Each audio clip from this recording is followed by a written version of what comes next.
Upasha siyanqula ngomoya wovuyo kungekho zikhalo abantwana bentlalo yekomkhulu nesibonda inkonde zesizwe ezikhokhela umnombo ngesiko lobudoda inkondekazi ezikhaphela intsapho zisiphulula amanxeba zisiphuluka izilonda hlobo lokusiphilisa siyaphila oomakhi abakha isizwe ngolwimi bezama ukusimilisa siyamila kwiminyanya ethi isikhaphele ikwasikhokhela siphile kudeda ubumnyama siyanqula abantu abadala kuthi masenze igogogwane elingenagama siwise intsipho ngoba amathamba yahlangana kuthi mandididiyele ndibize izikrwele abantu bokuhlala basondele bancamle kule ndebe batye kwesi sithebe baxhense badyutshe kube mnandi kubeyilekese siyacamagusha siyanqula siyathandaza siyavuya siphehla isihlawo sekhaya siyahlamba makucoceke onento afuna ukuyithetha nokuyicela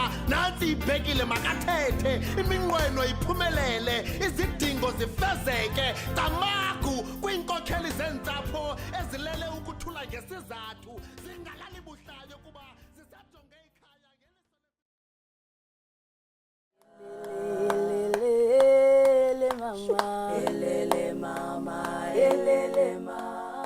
It's important to note that ukuphahla is not generic and differs across different cultural groups.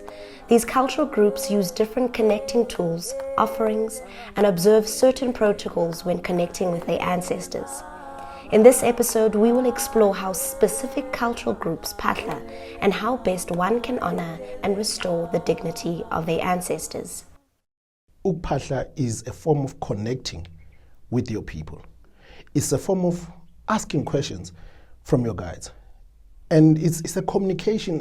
It won't be an interpersonal one because the people are in spirit. So you are not literally talking to someone you can see.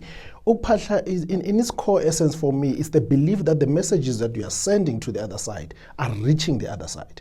And ukuphahla is a process where one then says, I want to manifest certain things in my life.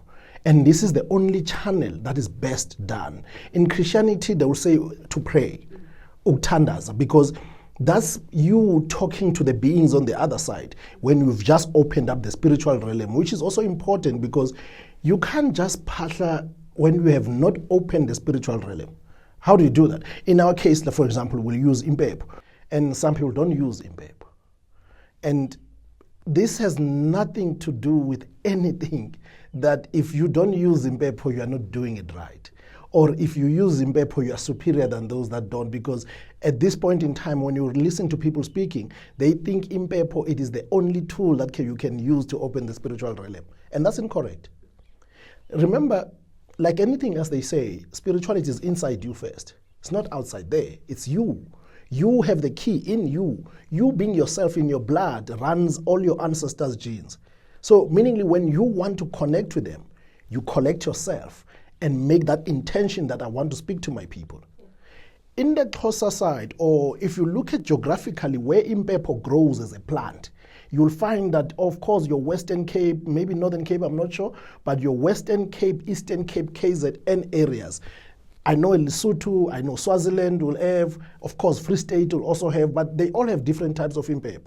But impepho being the plant that was identified, I don't know when, how, but it was identified that this is the plant that you use. You burn, it's an incense that you burn when you want to start a process of communicating. Now, someone from the north, they don't have it. And it does not grow in the areas. That's the only reason why they don't use it. They use the other things that they want to use. They use the water and milli-mill. You look at, for example, I know people from Mozambique, I've met a lot of them. They use water and milli-mill also when they connect. And they don't burn impepho. You understand? And that doesn't say which side is doing it right, which side is doing it wrong. Whichever way you come from, your tribe or your people, use as a tool of connecting to the other side, use that. But respect others in the way they believe. AmaXhosa, for example, impepho is not a common thing that they use. You being emaxhanti nakokwenu is enough. And you start speaking there. You don't even have to burn impepho out there, because this is one of the teachings that we grew up with. We understand this is how you connect. But when I come to Joburg and I see someone using isnefu, I don't know what that is. We don't have that practice as Xhosa people. So, however, I respect that. And I will use it because, of course, as I twasad, and then I understood the other methods of how ukuphahla ngakhona, and I started learning, and I'm using those. Not that I'm saying anything is wrong with one or the other. Cultural background forms a foundation of who you are. Culture will teach you how your grouping or your tribe connects with the other side. Culture will also teach you how you're supposed to look like, or how you speak. Do you stand? Do you kneel? What do you use? Culture teaches us all of that, right? And then when you come to this space of understanding that ukuphahla is a way of communication, it is always important to incorporate the cultural teachings. Meaning where you come from, how your people phahla, those are also critical, because you are calling upon very old souls, people who passed on maybe even 40 years before you were born. So these people, all they knew was this is how they communicate, they get to the other side, right? Of course, they observe the change that has happened in the world. However, to connect with them the way they used to connect with their own, it's important.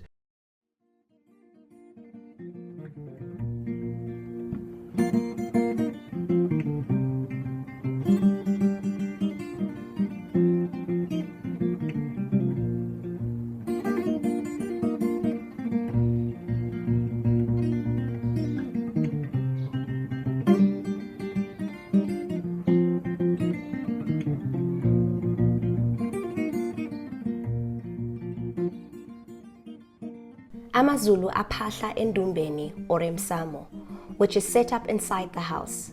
The eldest male in the family, whether that be the father or uncle, is the one who has the authority to phahla on behalf of their family members. Women who enter indumba or umsamo are expected to cover their heads and shoulders, as well as wear a long skirt or wrap a cloth around themselves as a sign of respect to their ancestors.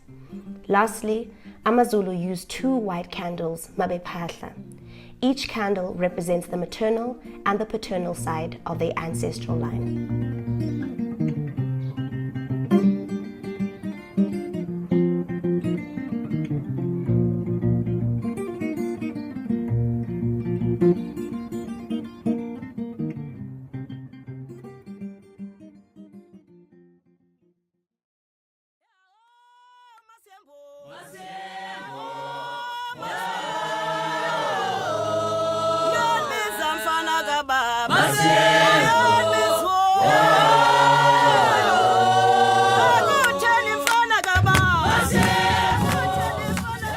Ukuphahla in the Xhosa culture is known as ukunqula. The spiritual practice yokunqula is only performed by the men, but some exceptions are made for females who are part of the family. However, a woman who marries into the family can only enter ebuhlanti if she has undergone a ritual process called ukudliswa amasi. AmaXhosa also hold on to the belief that they do not need any connecting tools. Just the mere presence of an individual ebuhlanti is deemed sufficient to connect with one's ancestors.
AmaSwati aphahla Mthombeni or emsamo, which is located inside the house. Women who enter these sacred spaces are expected to cover their heads and shoulders, as well as wear a long skirt or wrap a cloth around themselves as a sign of respect to their ancestors. When Swati people phahla, they present a cloth of their choice and one that they resonate with. The white cloth here is specifically used to call upon ancestors who walk in light.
baTswana phahla outside near a sacred tree.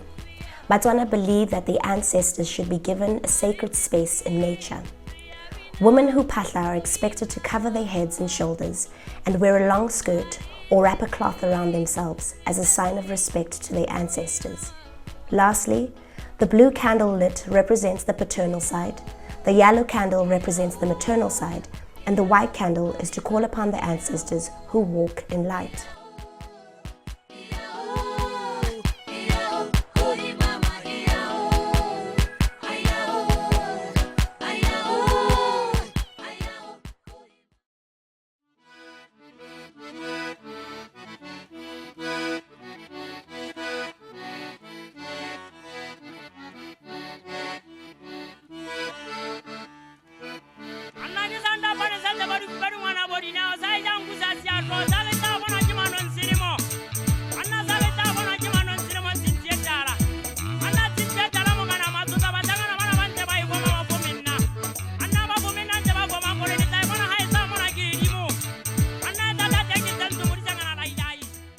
baSotho phahla outside and choose to connect with their ancestors in nature.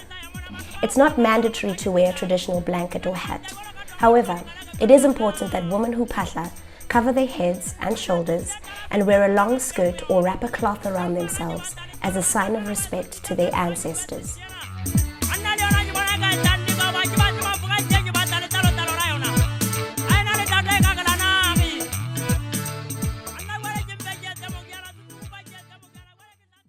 Ukuphahla, it is something that I will say anyone, spiritual or not, they should be practicing communicating to the other side. And that's why there are books and a lot of other teachings out there. They talk about speaking to the universe, speaking things into existence. That is ukuphahla. Because if you understand that there's a saying that our spirits are not of this flesh, and that is the truth. So it means then somewhere, somehow, there's another realm where our spirits come from, which that's why where the spirit goes when we die in flesh. So ukuphahla is in the center of that. You are feeding the spirit. You are practicing things that only the spirit will understand. The impact of ukuphahla in my life, it's huge. Long before I became a healer, when I started being introduced to this space, I learned a lot of things. And one of those, I had a place, or I had a way I can speak to my mother who's no longer alive. I had a way I can speak to my father who's no longer alive. And that gave me comfort because I can speak to my grandmother knowing that she hears me.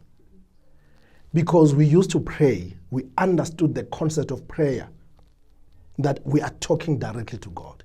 We are talking to his guardian angels, we're talking to his archangels, all of them. Ukuphahla introduced that for me, that now I don't need to talk to God or Moses and whoever. I can talk to my mother, the one that gave birth to me. And this has helped me in so many ways in my life, because even when I went in to ask for things, where I had to phahla, whether I'm at the river or the mountain or wherever I am, and say, I need you to please intervene. This is what is happening, and it's still happening even now. Of course, as a healer now, it's amplified. I must say, if I phahla for something, within no time, I see the results. And to me, that would give me comfort and confidence that what we are doing, it is right, and it will always work for us, as long as you believe. As long as you know that what you are doing, you are talking to your people. They are here, they are listening. As someone who has an ability to see and hear them, then you will hear and see them, in like sometimes even immediately. And this has changed my life in so many ways. This has now meant also my plans, I tell them so that they can bless them. So I see a lot of things changing in my life is because I brought it to their attention. I make no plans without them. Like I used to say because at the time of Christianity, that make no plans without the Lord. I make no plans without my ancestors now. I make sure that everything I phahlela and wait for the guidance. Because one of the things that we must not lie about is uyaphahla and the answer can come now. Sometimes can take longer. So you wait for guidance. Whatever it is uyiphahlela, wait for a response. Even if it means uyiphahlela daily until you get a response.